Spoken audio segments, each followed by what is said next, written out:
여러분 안녕하세요. 한국표준금거래소입니다. 1.7%를 웃돌았던 미 국채 10년물 금리가 진정세를 보이면서 투자자들의 위험선호 심리가 잠시 회복됐습니다.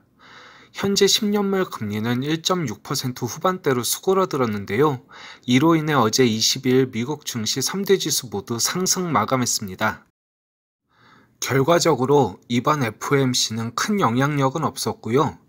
시장도 이제 어느 정도 납득을 한 것 같습니다. 제 말은 현재 금리가 확실히 낮아졌다거나 다시 1.7%를 넘을 일이 없다는 게 아닌데 시장에서 너무 빠르게 안정된 모습을 보이고 있다는 것입니다. 이는 다시 말하면 여전히 폭탄을 안고 간다는 말인데요. 며칠 전까지 폭락장의 시작처럼 호들갑이더니 갑자기 아무 일도 없다는 듯이 반응하는 게 웃기기까지 합니다. 만약 금리 상승이 더 이상 악재가 아닌 게 된다면 이유는 무엇일까요? 사실 지금의 금리 자체가 높은 건 아닙니다.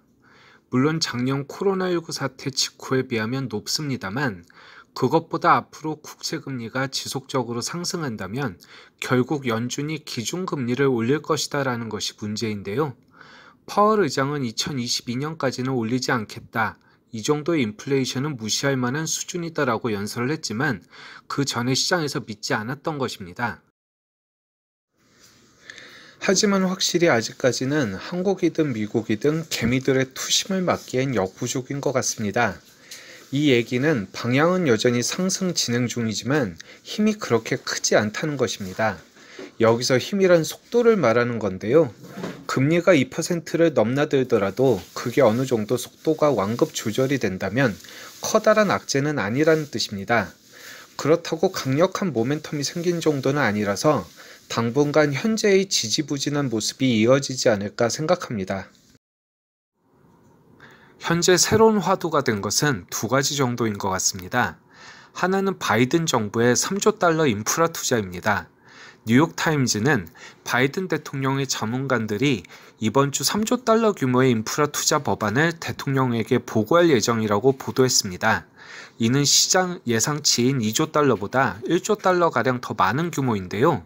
이전 같으면 금가격 상승을 얘기했겠지만 이로 인해 또 한 차례 금리가 급등을 한다면 호재가 아니라 악재로 나타날 수도 있을 것 같습니다. 이 부분에서만큼은 확실히 비트코인을 신경 쓸 수밖에 없는데요. 연준이 국채를 매입하고 금리를 올리기 전까지 금값이 같이 올라야 하는데 최근엔 올라야 할 타이밍에서 비트코인만 오르고 금이 소외된 모습을 많이 봤습니다.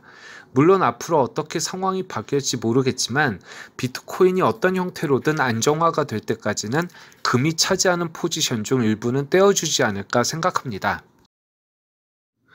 두 번째는 미중 간의 무역 마찰입니다. 2018년 미중 무역전쟁에서 알 수 있듯이 가뜩이나 코로나로 인해 침체된 세계 경제에 찬물을 끼얹을 수도 있는 상황인데요. 어떤 분들은 요새 금값이 반등하는 게 미중 무역 갈등 때문이라고 하시는 분들도 있지만 그건 아닌 것 같습니다. 위기에 달러가 올라가고 그 위기가 해소되는 부분에서 금이 상승하며 이후 다시 금리 인상 시기에 금이 주춤하기 때문입니다. 다만 현재로서는 만약 추가 하락이 있다 하더라도 그 폭이 상당히 제한적이며 중장기로 봤을 때 재차 상승할 수 있는 여지가 많다 정도로 해석을 하면 적당하지 않을까 생각합니다. 어떤 투자든 살 때 못 산 건 기회가 있지만 사지 말아야 할 때 사거나 팔지 말아야 할 때 파는 게 가장 위험합니다. 투자 원금이 상실될 수 있으니까요. 유동성이 커지면 같이 커지는 게 변동성입니다. 확실히 방향이 정해지면 그때 투자 기회는 얼마든지 있을 수 있으니까 항상 버핏님의 격언대로 원금을 지킨다는 원칙을 꼭 기억하시기 바랍니다.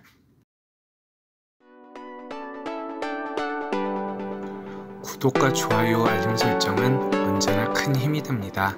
그럼 오늘도 좋은 하루 되시고요. 지금까지 한국표준금거래소였습니다.